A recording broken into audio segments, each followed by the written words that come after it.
Hey everybody, welcome back to Ready Steady Play, where it's our final thoughts on Zerywia. Zerywia, the game of Slavic myths and sandbox adventure.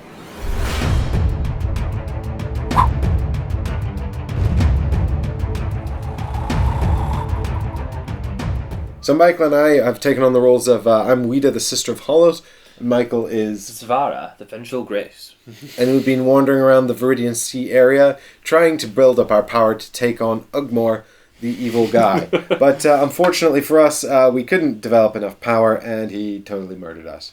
We actually didn't do too bad. We took off 3/5 of his hit points, but we were actually... It's the red that did us in. Completely incapable of doing any damage to his final 2/5, and we would never be able to do that. Mm-hmm. We just didn't have the magical powers and the weapons we needed. No, we were denied. So, for those of you who are sort of unfamiliar joining us for just this video, this is a fantasy adventure game. It's actually funded through crowdfunding in Poland. It's on Kickstarter now, or it will be, or it has been, depending on what time you're watching this video. Space you're watching this video, yeah. But what you are doing is moving around this board, trying to prevent the murk and oblivion from sort of covering the land, and escalating into these defiled tokens, which makes everything so much worse. And the days are passing with this clock here, and that's building up darkness in the Citadel of Silence, and when that escalates to a certain point, a final confrontation is triggered. Mm-hmm. And if you're ready, then you might be able to defeat the Dark One, and if you're not ready, then he's going to defeat you. Yeah. There are other ways this battle can be triggered as well. It's kind of scenario-based, and this is actually what we've been doing here, just a demonstration of the first chapter in what would essentially be a longer campaign of about 3 chapters. So it's not like a full-blown campaign game like Tainted Grail or Gloomhaven, but it is a sort of a chunkier thing, maybe 2 or 3 sessions worth. Yeah. For a single sort of story. Mm-hmm. And the way it's going to work is you're going to be able to pick different enemies, and there are going to be different enemies for each chapter. But the main sort of thing that you're doing is you're going to have sort of a main overarching quest to unlock some kind of magical weapon to help you in the final confrontation. In this case, we were looking for the Spear of Life, which we definitely didn't get. In fact, we only found about a quarter of it. And then each character has their own individual sagas as well, which you can progress through. And they every time you complete one section of that, you're going to unlock options to improve your character and move on to the next section, which will give you more options. And you can continue through the saga until you unlock all of the powers for your character, which will help you in the final confrontation, of course. Mm-hmm. But I believe that the sagas are sort of intended to be completed over the course of 3 chapters. Yeah, just enhance yourself. Yeah. And you can acquire more sagas as you go on as well, by exploring these different regions on the board and these exploration decks over here as well. Yeah. So we were we demoed this game at Essen a little bit. Well, we had a rules rundown, and we had a chance to sort of play it ourselves a few times. And of course, we've put out 10 episodes of gameplay, and which is quite a lot for us. Well, it's not often that we have a series that long anymore, is it? No. It always tends to be these sort of big adventure games or prototypes or something like that. But Dominic, the designer, he gave us this beautiful prototype. Oh, and it's stunning, actually. It is actually a really, really beautiful production. It's the attention to detail on it and the wooden components. And I should show off the box, really, shouldn't I? The box is beautiful. I just have to move these characters now. Well, so there's lots of different player characters as well. Here's the Druid Man. And here's the Barbarian Man. We probably should have had one of these guys, honestly, helping us out. We probably maybe didn't make the best character choices. No. Maybe, I don't know. So the game is, there's actually enough components in this box to play with 4 people. There's actually player boards to go up to like 5 or 6, I think, but I'd run out of characters at that point. But and then we've also got this other character here called Otok, who's from one of the expansions, and he's based on a Polish YouTuber as well. And this is the box here, and it's all engraved, and it's just kind of stunning. It's obviously got a lot of love and care that's gone into this product. Yes. And you can tell that. Yeah, you can tell. So I think we've got some good points and some bad points. So where would you like to start? No, I'm just happy. The attention to detail with the little phases of the moons and stars and stuff. So I like this a lot. This is your little action track here, and each day heroes will get 4 actions. So you'll go over here to your dawn action, and then your day action, your dusk action, and your night action. And then after your night action, you'll go back to the campfire phase, which is kind of like a rest and a reset. And, you've got down here all your little attribute tracks here as well. Yeah. This is your primal shards that help you sort of manage dice. And then here you've got strength, insight, and will. And the way these kind of work, actually, is they're based on your character's stats here, but you spend them to roll dice and do things. And when you take damage, these also go down. And so managing these tracks is actually really important to the success of the game. And when you take sort of a serious wound, when this gets down here, then this guy drops down, and you have to spend even more to return that to the top. Yeah. So your maxes start getting reduced as well. Yeah. And that's actually, like, that in itself is quite a good system. I found this system to be reasonably intriguing. Me too. It's I think what it does is it allows. I think there's a good balance there for having to do gameplay, but then also giving you enough thought to make sure that you're not spending too much with having to spend these to roll your die. Mm-hmm. It gives that extra complexity to think about, to utilize your 4 options to the best of your ability, really, to try and progress, but also to try and it's sort of like a triple threat action point system. You've got action points, but you're sort of held back by your sort of least good category. Mm-hmm. I don't know if there's a way to increase these maximums later in the game as well, but this kind of setup gives the designers a lot of space to sort of create character improvements and things like that. But as it stands, most of the improvements come through these items. So you can see here, so you've got this card here, and this is my sword, and this is the base level sword I start out with. And you can see down here this crit ability and this little combat ability up here. Mm-hmm. And then when I upgrade the sword, I get this one here, which is reduce the cost of this by half. And the crit ability is better, and also you got some improved art on it as well. Yeah. And that's really cool. So that was achieved through doing my saga. And that just sort of replaces that card. And I like that concept. Right. So yes, I was going to say the exact same thing. The saga system, which is actually, I think, a really integral part of this game, because that's one of the main ways they're expanding the game, by just adding additional sagas, which are these decks of cards that you move through and unlock rewards as you go.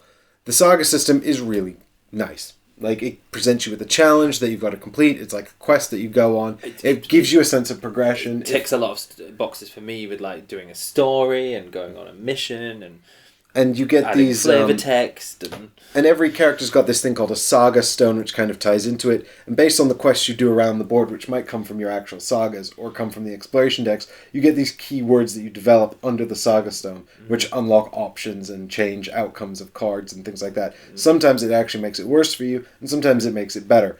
And as a concept, I really like this, and I really like this. Me too.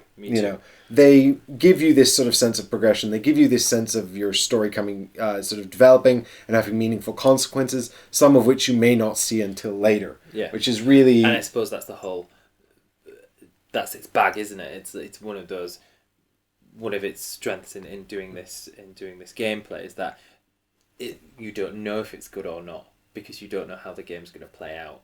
And just because you get a trait that's appears negative, it actually, if a negative card comes out and you have got this negative attribute, it actually might play out to your advantage. Mm-hmm. So yes. So you don't know how those traits are going to play out, and that's really intriguing. Yes. However, linked to that is probably one of my things that I found disappointing about it, in the fact that I have these 3 attributes here. Condemned, heroic, and heroism as your keywords. I did not see them at all throughout this game. Right. So Condemned, I think, came up on one card, and it was actually for me, which I don't have Condemned. And I think if there was a bit more, maybe because we've just, maybe you get it over the 3 different waves, the 3 different, what do they call them? The ages? Chapters? Chapters. I think. Maybe it might come out more in later chapters, but I just felt like I'd worked hard to achieve these attributes. Or you'd at least made meaningful decisions that had resulted in those titles, yeah. And then nothing became of them. And I had 2. I had Praised and Devious. And Devious actually came up like 2 or 3 times. Devious came up, I think, more than everything else combined. On mine. On my goes. Well, yeah, but I mean, even on my go, like, Devious came up, I think, 2 or 3 times. Yeah. And maybe it's just because of the limited cards in the prototype, we actually saw the same card come up a few times. Yeah. But Praised didn't come up once. And it would be nice to see those keywords used a lot more frequently. Yeah. And it would be nice to see cards that actually used them multiple times. So rather than having a card that says, if you're condemned, do this, it'd be cool if it said, if you're condemned, do this, if you're praised, do this, if you're feared, do this, you know? Yeah. So it's sort of like you feel... Allowing you that... Yeah, but maybe like, I don't know how you would implement it, you know, either like choose one or have a hierarchy where you have to move down it until you hit one that you've got. Mm-hmm. You know, but something like that where it felt like, you know, like for example, if you had heroic and condemned, it'd be really cool if there was a card that was like, if you're heroic, you get this bonus. But if you're also condemned, you get this penalty. Yeah. So then you only get the bonus if you're heroic and not condemned. Yeah. You know, that kind of sort of play. That adds a little layer of complexity there. Yeah, and then but then you also get this real sense of sort of emergent storytelling, like, oh, if I didn't have this condemned thing, like if I hadn't done that. Well, it adds more weight to your decisions. Well, not just that, but I think, you know, for me, it's all about the storytelling, you know, because I'm imagining now what I did to get condemned as a character that's what I mean. Why that's resulted in me getting penalized now. Well, you that's know? Exactly what I meant with the story, the action of your decisions. Yeah, you know, in a way, I'm more interested in it having sort of these sort of like story outcomes than I'm really interested in it having mechanical outcomes, you know? I don't want to be looking at the choice between heroic and condemned and trying to work out what's going to like give me an advantage in the next combat, you know? I want to be looking at those and thinking, what's the story of my character? So I don't want, like, for example, condemned to always be a negative thing that you're just trying to avoid, because then it becomes a mechanical decision. It's this, it adds flavour to this. Yeah, what we're saying is there's an opportunity here for sort of emergent storytelling, and it's all about the mechanical implementation in the actual cards and combat, you know? Yes. For example, Devious was pretty much unanimously good. Like, I never had a card that was, like, bad. But then I never had a card that referenced praised at all. Yeah. And I suppose that's just a limitation of the prototype. And hopefully we'll see more use of those in the future, because they're really interesting. You know, you're basically building some keywords, but what you're really doing is sort of building up a story. Building your character. Yeah, building your character and building your story. And so I'd like to see... Because those were really cool. Adds complexity in different layers, and I like that. That's one of my tick boxes and things that I like to play. Again, linked to that, though, is you get these attributes by going on these quests and doing these cards. And the other thing that I found quite difficult in this game is actually completing these sagas, because you're reliant on finding certain symbols.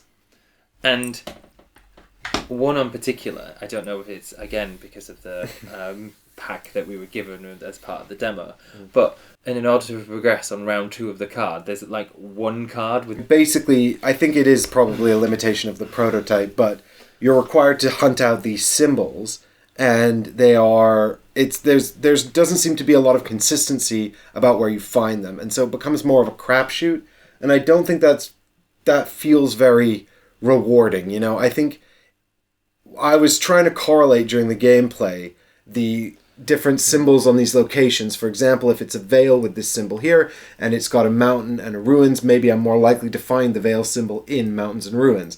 And because this situation over here has the same symbols, I'm thinking that might be a correlation. But it's not, actually. The only vale symbol in the entire game was in a forest deck. And down here, the vale is in a forest area. But, you know, there's no way of... And it's over here, too. But, you know...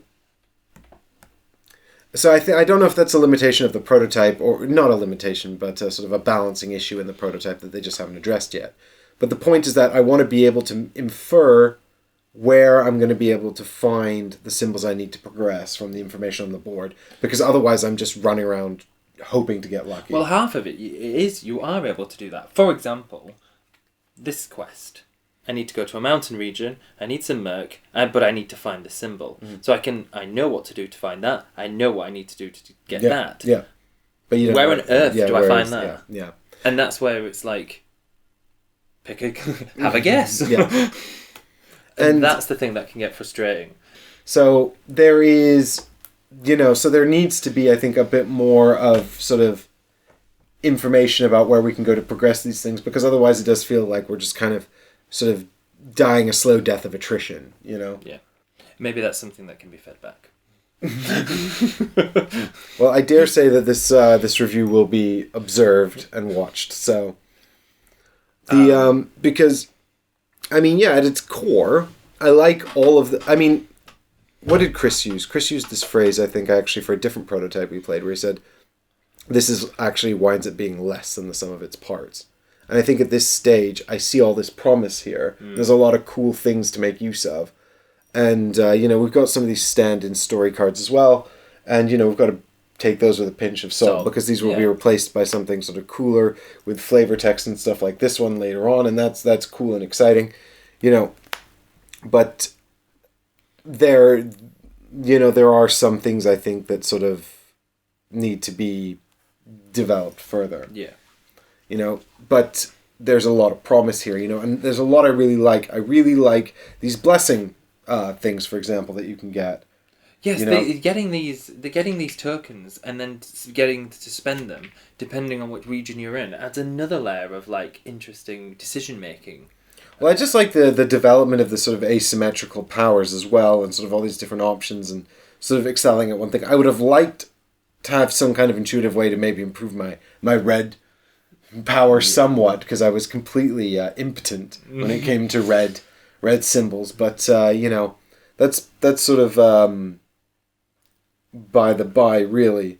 Ultimately, I would like to see a lot more of this flavor text, and a lot more sort of it'd almost be interesting to have the choice between being able to engage more in the story stuff, because there were times when the cards were just spend a bunch of attributes and gain a thing, or spend a thing, and avoid conflict completely. Yeah. And I actually really liked that. And I'd like to see that sort of explored further. If you've got the devious keyword, then you don't need to spend these attributes, know? And you can sort of take this avoid conflict route.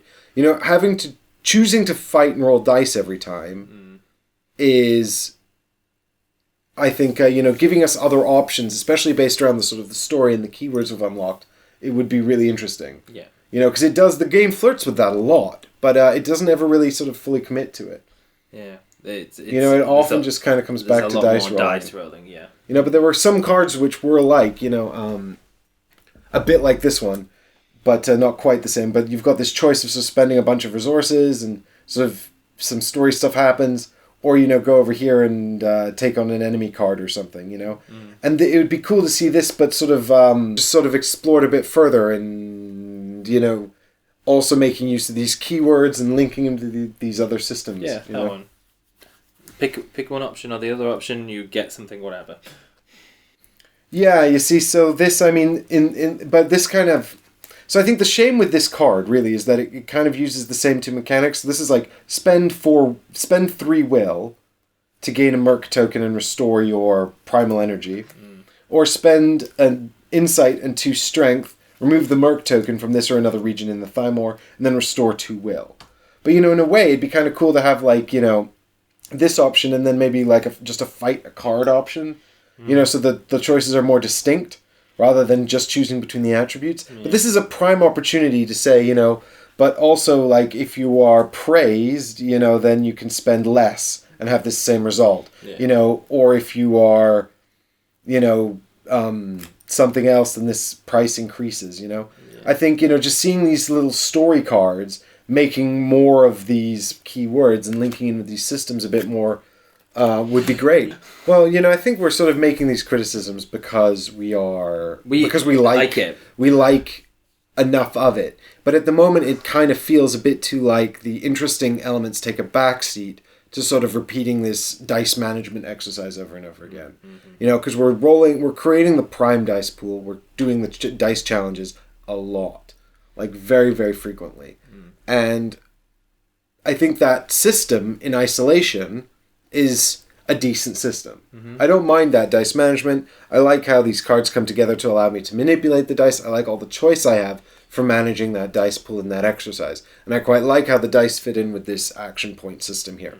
But I don't like repeating it over and over and over like again. There's an over-reliance on it. Yeah, there's an over-reliance on it, and there's not enough diversions from it to sort of make that exercise enjoyable when it does come around. Yeah. You know? If I was... And it keeps failing, then it just adds to frustration. You're like, no, not again. Well, you know, I think I'd feel almost more accepting of the failures if I had more options about choosing to do that, you know? Yeah. Like, part of the problem is that because you're repeating the dice exercise so often, you start to feel like the failures are not necessarily your fault because you didn't choose to do that. It was forced upon you. Yeah.